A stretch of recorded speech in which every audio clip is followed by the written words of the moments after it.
이제서 장마가 온 것 같습니다. 비가 이렇게 계속 많이 내려서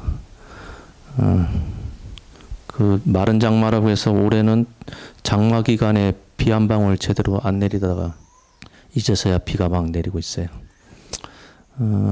저번 시간에 이렇게 되짚어 보면 부처님께서 깨달음을 얻기 위해서 보리수 나무에서 이제 명상을 하셨는데, 명상을 하시면서 당신이 그 본인의 과거, 본인의 어렸을 때의 그런 과거를 되짚어 보면서 어떨 때 내가 마음이 진짜 편했는지, 어느 때 내가 즐거움을, 어떤 대상이 없는 즐거움을 언제 얻었는가 곰곰이 생각해 보니까, 본인이 어렸을 때 아버지 따라서 밖에 나갔다가 나무 아래에서 거기서 이제 선정에 들었는데, 그때의 기억을 되짚어 보니까 그때가 가장 행복했더라. 왜 행복했느냐? 우리는 자꾸 어떤 무언가를 이루어야 기쁘고 행복하다라고 여겼는데, 그때 과거의 모습을 되짚어 보니까 그때의 즐거움과 편안함은 어떤 대상이 있거나 어떤 무언가를 이루었기 때문에 느낀 것이 아니라 아무 이유 없이 그런 즐거움을 얻었다는 거죠. 그래서 당신이 본인의 과거의 모습, 전에 어떻게 살아왔는지를 계속 되짚어 보다가 숙명통을 얻게 됩니다. 숙명통이라는 게 딴 게 아니라 본인의 과거의 모습이 어떤지를 본인이 알게 되는 거죠. 그러니까 전생의 모습을 알게 되는 것을 숙명통이라고 그래요.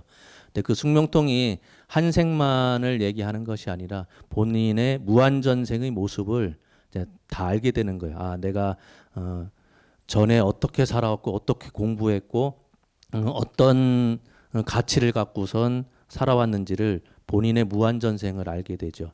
그러다가 이제 나 위의 다른 대상을 보니 천한통이 생겨서 나뿐만 아니라 다른 사람, 타인의 삶도 이제 알게 되는 겁니다. 예, 그걸 천한통이라고 그래요.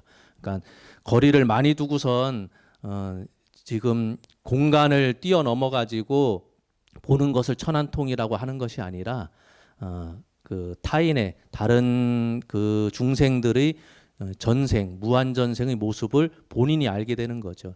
알게 되는 것을 천한통이라고 그래요.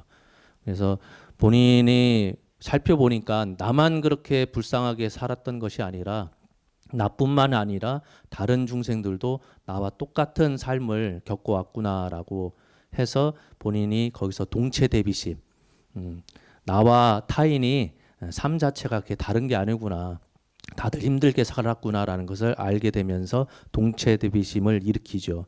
그게 이제 요즘 말하는 현대어로 공감 능력이라고 그래요. 그러니까 정확하게 공감 능력이라고 표현하기는 그렇지만 타인의 처지를 내가 알게 되는 것, 그것을 요즘 현대어로 표현하면 공감 능력이라고 그랬습니다. 그래서 상대방이 어떤 처지에 있는지 상대방의 기분을 내 기분인 것처럼, 상대방이 느끼는 감정을 내 감정인 것처럼 느껴야 상대방을 도울 수가 있죠. 상대방 힘든 줄 전혀 모르고 나만 즐겁다고 해서 이 세상이 잘 돌아가는 게 아니니까. 그래서 공감 능력을 키워야 지금 사람과 사람 사이의 관계에서 일어나는 것들이 우리 그 뭐라고 해야 되나, 우리 삶 전체가 다 그렇잖아요. 나 혼자 사는 것이 아니라 결국은 이 세상은 사람과 사람 사이에서 벌어지는 모든 일들이 삶 자체를 차지하고 있으니까, 그런 삶에서 그래도 남을 도울 수 있기 위해서는 가장 밑바탕에 공감 능력이 있어야 된다는 거예요. 상대방 처지를 내 처지인 듯이 알게 되는 역지사지라고 하잖아요. 그걸 알아야 상대방을 도울 수가 있는 거죠. 그래서 당신이 그 깨달음을 얻는 과정에서 당신의 무한전생을 보게 됐다 그랬어요. 왜 그런 방법을 취하느냐? 그걸 그 12연기에서 역관이라고 하거든요. 우리는 태어나서 죽는 과정을 되짚어 보는 것이 아니라 당신의 과거를 되짚어 넘어가는 거예요. 그 역관이라고 합니다. 그 역관을 통해서 자신이 숙명통을 얻게 되고 천한통을 얻게 되죠. 그래서 우리가 보통 그 연기법을 얘기를 할 때 전에도 잠깐 언급을 했었던 것 같은데 부처님 말씀, 그러니까 팔만대장경이라고 표현하는데 부처님 말씀의 거의 한 70%가 그 인연법, 연기법에 대한 내용으로 다 구성되어 있어요. 그래서 그 12연기의 첫 번째가 무명이죠, 무명. 어리석음이라고 하는데 그걸 그냥 뭉뚱그려서 그냥 어리석음이라고 얘기했지만은 쉽게 얘기하면은 세상이 어떻게 돌아가는지를 전혀 모르는 거예요. 그거를 연기 그 무명이라고 그래요. 어리석음. 그러니까 무엇이 선이고 무엇이 악인지를 전혀 모르는 것. 그 우리가 알기로는 보통은 뭐 각 나라 또 각 그 시대별로 뭐 그리스 신화를 보면은 그리스에서는 온갖 신들이 이 세상을 창조했다라고 보는 게 본인들의 세계관이고 중국은 중국 나름대로 세계관을 갖고 있고 인도에서는 또 인도 나름대로 이 세상이 어떻게 굴러가야 된다라는 법칙을 본인 스스로 오랜 전통 하에 배워왔기 때문에 세상은 그렇게 돌아간다라고 보고 있는데 부처님은 그렇지 않다는 거예요.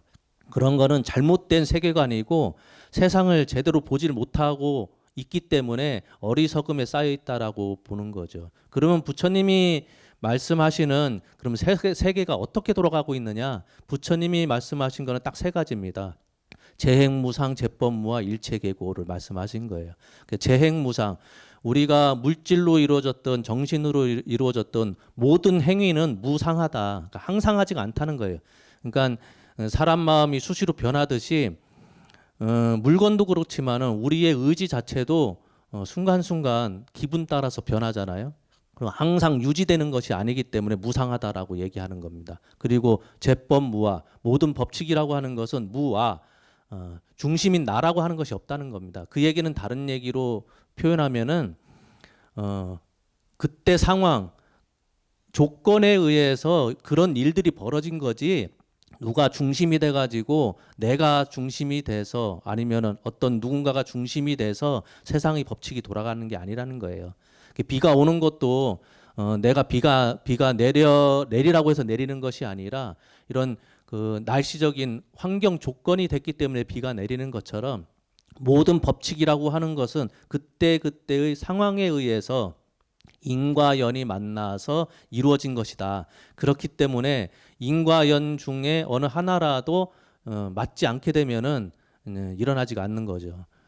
그래서 보통은 재행무상이다, 재법무하다, 일체계고라는 것이 독립적으로 따로따로 설명하는 것이 아니라 모든 것이 무상하기 때문에 그 이면에는 뭐냐 무아라는 얘기요. 중심이라고 하는 핵심이 없기 때문에 무상, 항상 그대로 유지될 수가 없는 거죠. 유지될 수가 없다 보니 이 세상은 괴로운 겁니다. 즐거움이 지금 즐거울 때 그 즐거움이 평생 갈 것 같으면 참 좋은데 지금 행복이 내일도 행복하고 그 다음 날도 행복하고 계속 유지가 되면 좋은데 그렇지가 않기 때문에 이 세상은 괴롭다는 거예요. 삶이 잠깐은 즐겁고 행복할진 모르겠으나 이 비가 때에 맞춰서 잘 내려서 기분 좋은 사람들도 있겠으나 이 비가 그치지 않고 100일 동안 계속 내린다고 해보세요.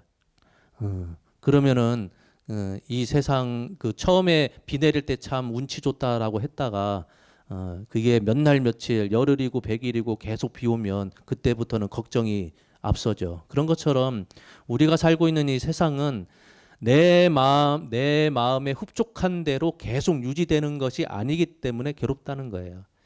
그러니 부처님이 보시기에 어리석다고 하는 얘기는 이 세상이 재행이 무상이고 제법이 무하고 그렇기 때문에 이 일체가 모두 괴롭다는 사실을 전혀 모르고선 사람들이 살고 있으니까 그것을 어리석다고 하는 거죠. 그래서 보통은 그렇죠. 뭐 전생을 알면 지금 삶이 달라질까 그런 질문을 많이 저도 하고 있는데 전생이라고 하는 것이 내가 태어나기 이전도 전생이지만 시간을 짧게 두면은 어제의 나의 모습도 지금 현재를 기준으로 해서는 전생이거든요. 근데 보면 어제의 나의 모습을 모르는 사람은 전혀 없죠. 내가 어떻게 어제 살아왔는지는 누구나 다 알고 있는데 그렇다고 해서 오늘의 삶이 어제보다 좀 나아졌느냐? 그러니까 생활이 나아졌느냐가 아니라 내가 심적으로 정신적으로 조금이라도 더 옳은 방향으로 나아졌느냐 할 때는 그거는 장담을 못하죠. 많은 사람들이 나의 전생을 알게 되면 나는 이런 삶을 지금의 현생에 이런 삶을 안 살았을 것이다라고 얘기는 하는데 그렇지가 않다는 거예요. 알든 모르든 그게 중요한 게 아니라 어제의 모습을 내가 아는데도 불구하고 오늘 똑같이 생활하고 있거든요.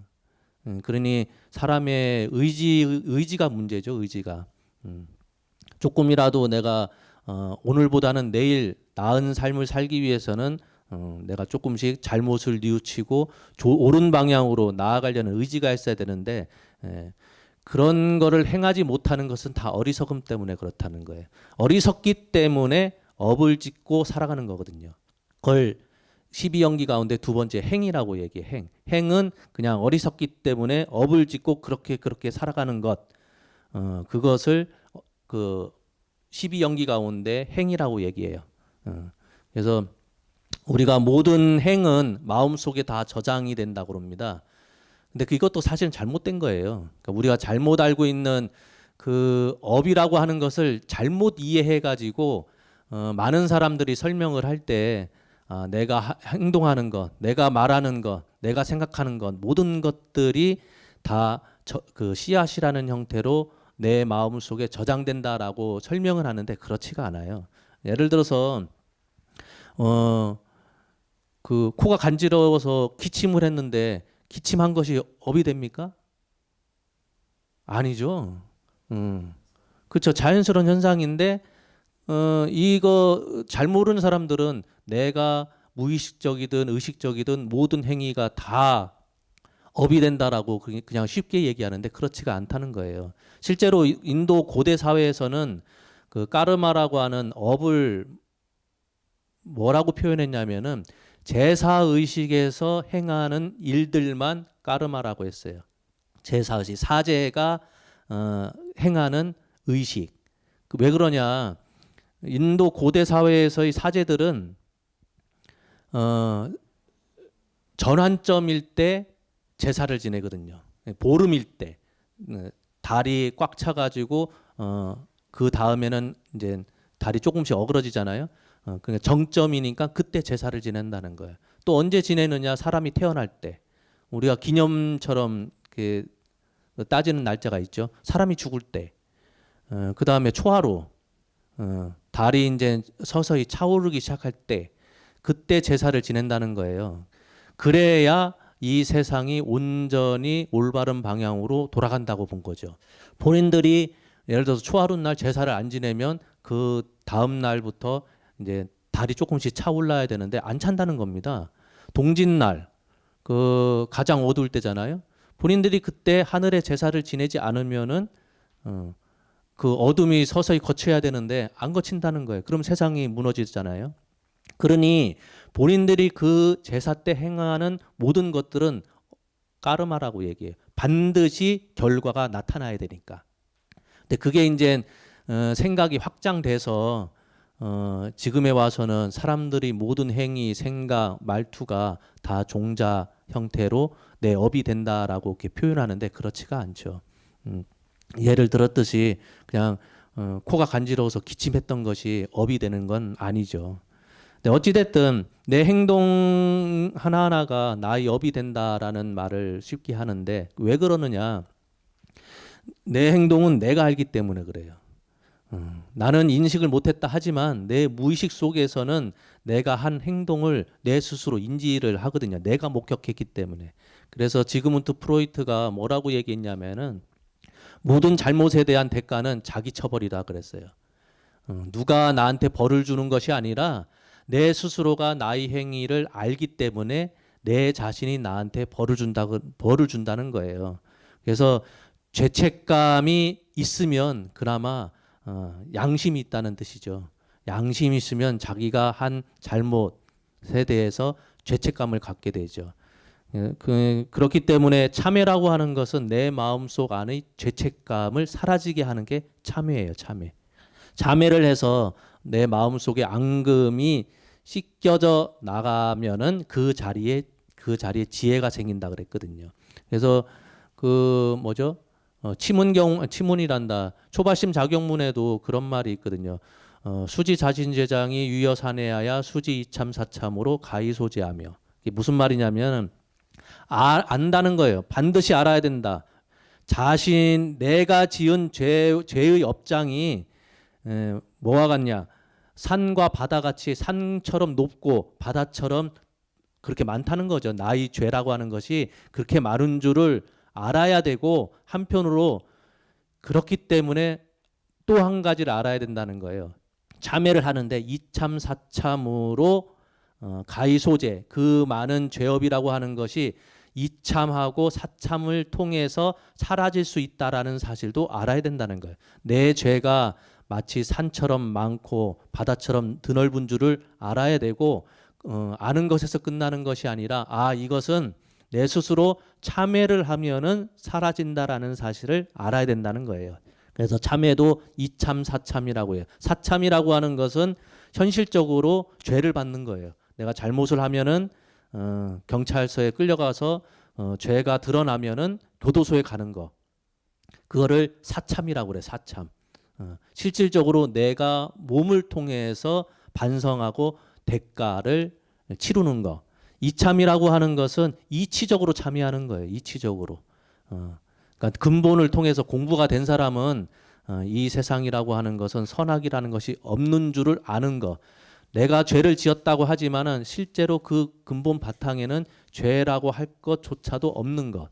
그렇다고 해서 내가 죄를 지어놓고선 아니 그 근본에는 죄라고 하는 것도 없는 거야라고 의식적으로 그렇게 회피하는 것이 아니라, 세상 돌아가는 이치를 알게 되면 실제로 우리 눈앞에 벌어지는 현상 세계의 모든 일들이 내 마음이 다 일으킨 줄을 알게 되면은 참회가 된다는 거예요. 그런 이참을 한다는 것은 굉장히 공부된 사람들이 하는 거죠. 그게 안 되기 때문에 사참을 하는 거예요. 사참. 현실적으로 내가 몸으로써 그 대가를 치르는 것. 그래서 이 업이라고 하는 것은 사람과 사람 사이 관계에서 다 비롯되는 겁니다. 그래서 좋은 인연은 간직하는 게 당연한 거고, 나쁜 인연은 빨리빨리 버리는 게 좋은 선택이죠. 그래서 전에 그 법정 스님이죠. 법정 스님이 하시는 말씀이, 인연이라고 하는 것은 뭐냐? 얇은 실로서 코끼리를 끌어당기는 것과 같은 그런 힘이다. 그러니까 어찌 보면은 코끼리를 끌어다닌다는 게 말도 안 될 것 같은데 실이 금세 끊어질 것 같지만 코끼리가 끌려온다는 거예요. 그 얇은 인연의 끈 때문에. 그래서 법정 스님이 하신 말씀이 함부로 인연 맺지 마라.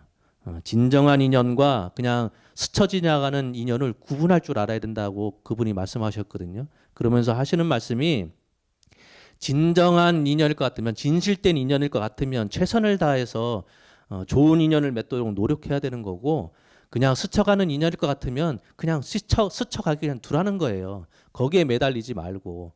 예, 진정한 인연, 진실된 인연과 스쳐 지나가는 인연을 구분짓질 못하면은 나도 힘들어지지만은 상대방도 힘들어진다는 겁니다. 그래서 스쳐 지나가는 일들을 빨리 쳐버리질 못하면은 그 상대방의 삶 속에 내가 나도 모르게 엮여 들어가서 내 스스로 고통을 받는다는 거예요. 그래서 삶을 살아가면서 이 법정 스님이 하신 말씀이, 진실은 진실된 사람한테만 투영해야 된다. 나는 항상 거짓말을 안 하고 항상 사람을 진정으로 대하는 건 좋은데, 그렇게 대할 사람들은 아무나 그렇게 하는 게 아니라 진실된 사람한테만 나의 진심을 털어놓고 나의 진정성을 설명하면 되는 것이지, 진실되지 않은 사람들한테 나의 진심을 드러낼 필요는 없다는 거예요.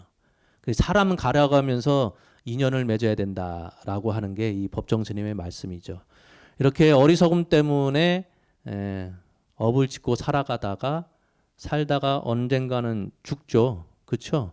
죽으면은 그걸 세 번째 식이라고 얘기해요. 의식할 때의 식. 그거를 보통은 그 불교에서는 중음이라고 합니다. 중음신. 왜 가운데 중자를 쓰느냐? 사음과 생음 중간에 있기 때문에 가운데 중자 중음이라고 해요.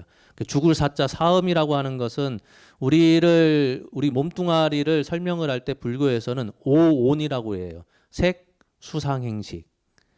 색은 이 물질은 몸뚱아리를 얘기하고 수상행식은 정신적인 면이에요. 정신적인 면.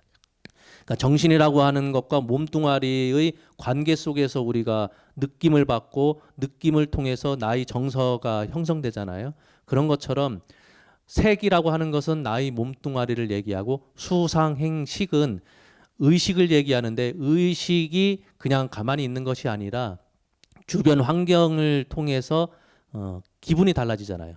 느낌이 달라지고 그런 걸 뭉뚱그려서 수상행식이라고 얘기해요. 그런데 이 사음이라고 그걸 오온이라고 얘기하는데 오온을 다른 말로 오음이라고도 얘기하거든요.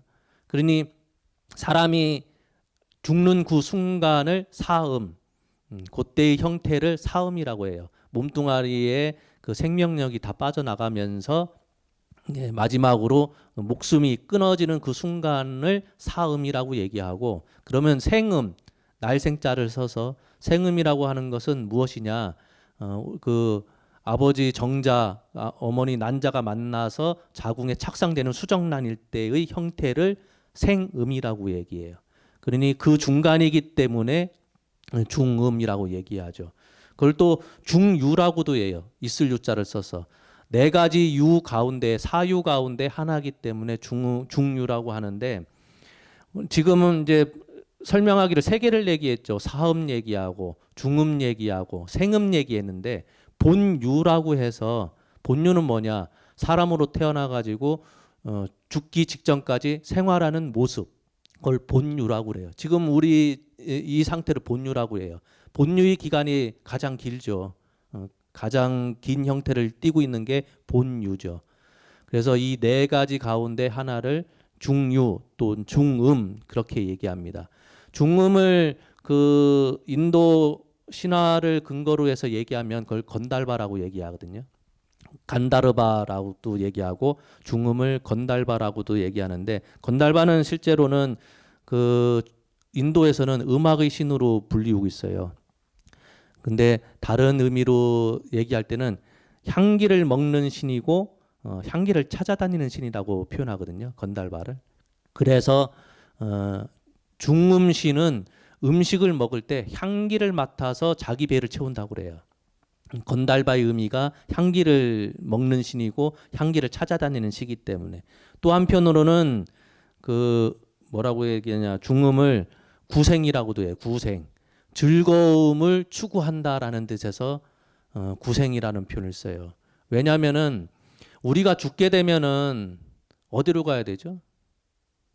본인이 가야 할 때를 찾아가야 되는데, 본인이 가야 할 때가 분명 있을 텐데, 생각을 해보면 내가 가야 할 곳이 분명 어느 한 지점이 있다 하더라도 그 지점으로 바로 가질 못하고 유혹거리가 있다는 거예요. 유혹. 나를 유혹하는 거.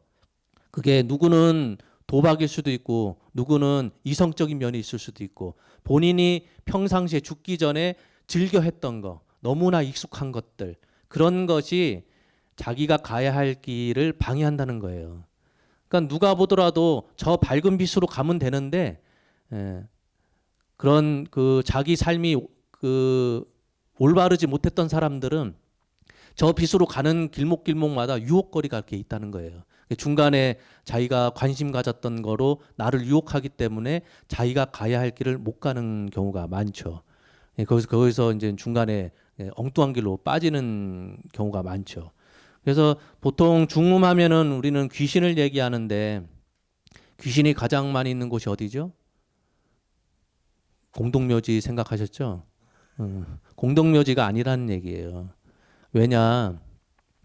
사람이 바로 죽게 되면은 그 의식의 모든 구성은 살아있을 때의 의식을 그대로 갖고 있다고 그래요. 살아있는 상태에서 껌껌한 공동묘지에 혼자 갈 수 있는 사람이 누가 있겠습니까? 무서워서 못 가잖아요. 그러니 죽고 나서도 그 귀신의 형태를 띠고 있어도 공동묘지가 무섭다는 거예요. 그러니 귀신이 공동묘지에 많다고 하는 것은 다 거짓부렁이에요. 거짓부렁. 그래서 보통 귀신들이 인도에서는 그렇게 생각했어요. 49일, 최대 49일 안에 그 중음신이 새로운 몸을 받는다고 그래요. 본인이 가야 할 길을 찾는다고 그래요. 최대 49일이란 얘기는 어떤 귀신은 일주일만 해도 본인이 가야 할 길을 가고 어떤 귀신은 2주만 해도 가는데 아무리 그렇다 하더라도 49일이면 본인이 가야 할 길을 찾아서 간다고 그래요. 그래서 49제를 지내는 거예요. 예. 중국에서도 그런 풍습이 있어요. 49제라는 게. 인도에서도 49제를 그렇게 지내요.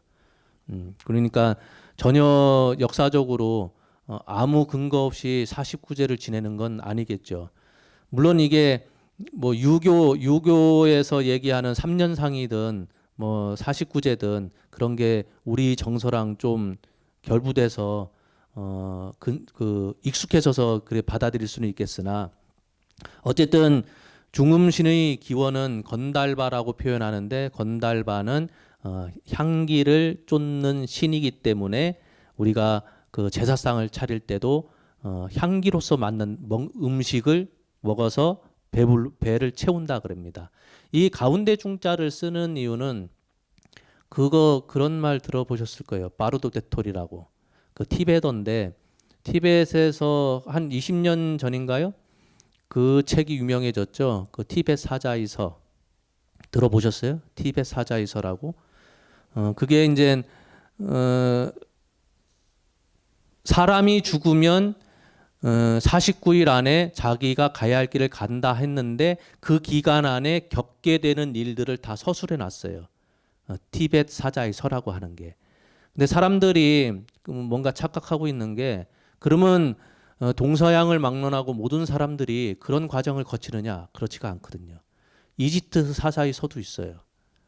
이집트 사람들은 본인들이 죽으면은 그 일정 기간 동안에 어떤 현상을 겪는다라는 걸 적어놓은 게 이집트 사자이서예요. 그럼 내용이 같겠느냐? 내용이 달라요. 왜 그러냐?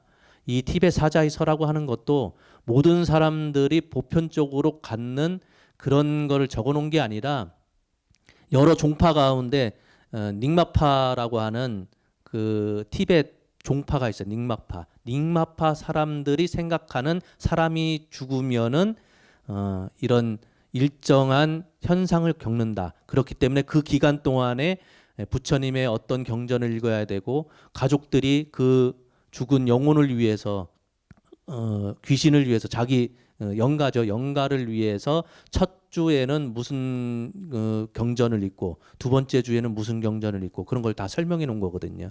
그러니 티베 사자이서라고 하는 것도 한때는 그렇게 유명해서 사람들이 많이 읽어보긴 했는데 그건 우리랑 전혀 맞지가 않아요. 왜냐하면은 중음신이라고 하는 귀신이라고 하는 것은 본인이 배운 대로 죽는 거예요. 우리는 귀신들은 어떤 복장을 갖고 있느냐, 어떤 복장을 갖고 있다고 생각하느냐, 소복. 소복 입고서 나타나면 다 귀신이라고 생각하잖아요.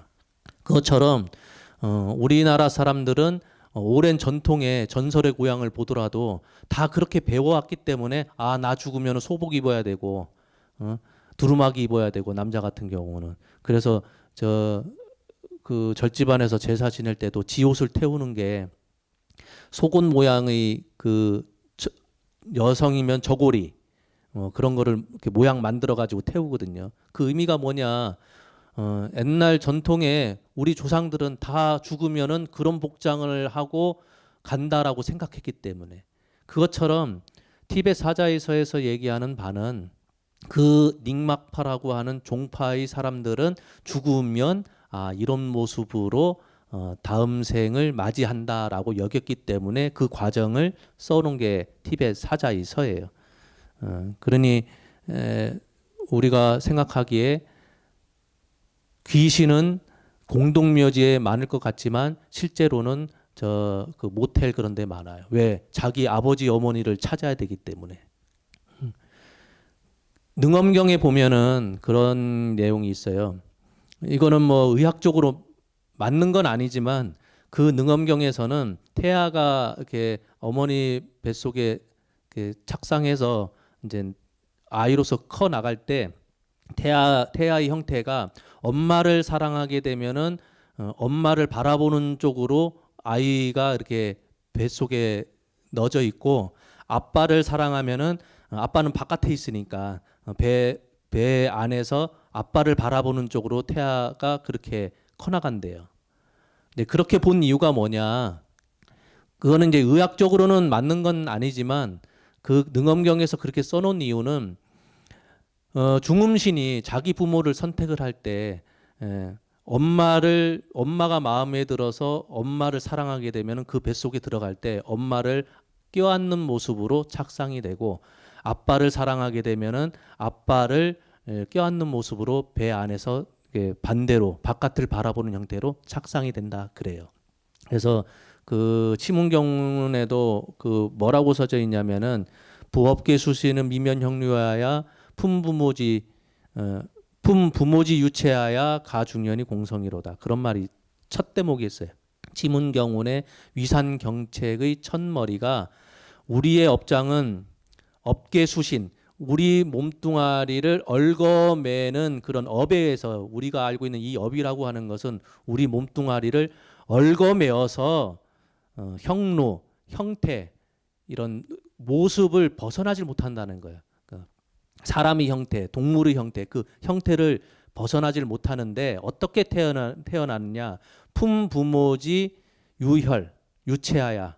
그러니까 아버지의 그 정열과 어머니 태에 의해서 우리가 그 태아가 그러니까 수정란이 어머니 뱃속에 이제 앙착이 된다는 거죠. 그러니까 유체하야, 품부모지 유체하야, 어머니 아버지의 아빠의 정열과 어머니의 태가 만나가지고 가중연이 공성, 여러 인연이 어울려져서 함께 이루어졌다. 나라고 하는 몸뚱아리는 그냥 단독적으로 갑자기 생긴 게 아니라 여러 인연, 아버지 인연, 어머니 인연, 그 다음에 나라고 하는 나까지, 그러니까 세 명의 인연이 얽어매어서 함께 이루어졌다라고 표현을 하고 있어요.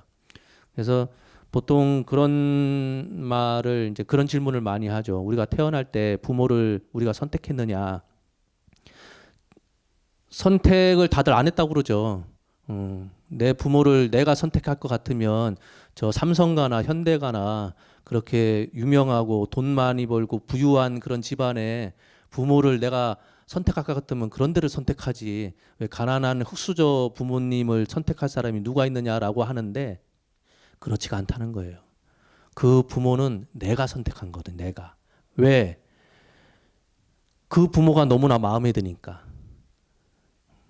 왜 마음에 들겠습니까? 내가 살고 있는, 그러니까 내가 죽기 전에의 삶 자체가 올바른 사람이었으면 올바른 부모의 그런 삶을 동경하기 때문에 그런 부모를 선택하는데, 내 삶이 엉망이고 엉뚱한 것에 관심 갖고 그러면은 그런 끼리끼리 모인다고 하잖아요. 그런 끼리끼리의 인연을 갖고 있는 사람이 그렇게 근사해 보인다는 거예요.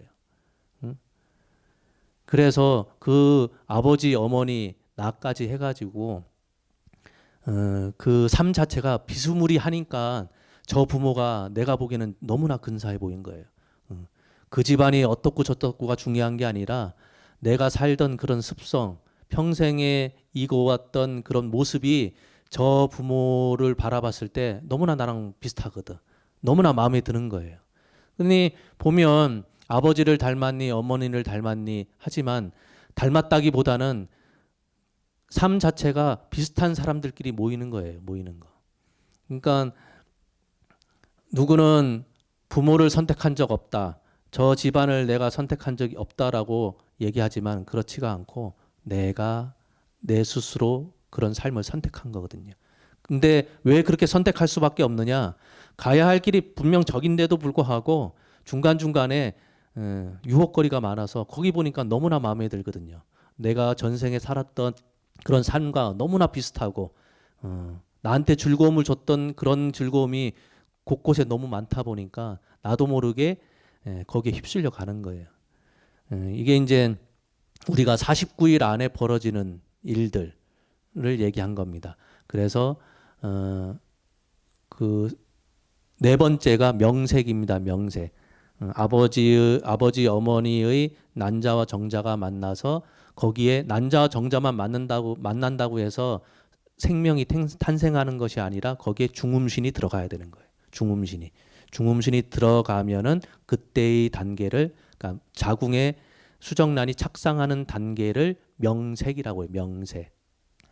이게 12연기 가운데에 이제 네 번째가 명색인데, 그거는 다음 주에 또 연이어서 하도록 하겠습니다. 그래서 12연기가 12단계가 있는데 그 중에 지금 어리석은 무명, 그 다음에 어리석기 때문에 이렇게 업을 지으면서 생활하는 것, 그걸 행위라고 그랬고, 생활하다가 죽으면은 식이 된다고 그래서 중음이 된다는 얘기. 그 다음에 그 네 번째가 명색인데 명색부터는 다음 시간에 이야기하도록 하겠습니다. 비가 이제 서서히 그치는 것 같네요. 비 오는데도 불구하고 참석해 주셔서 감사합니다. 고맙습니다. 예.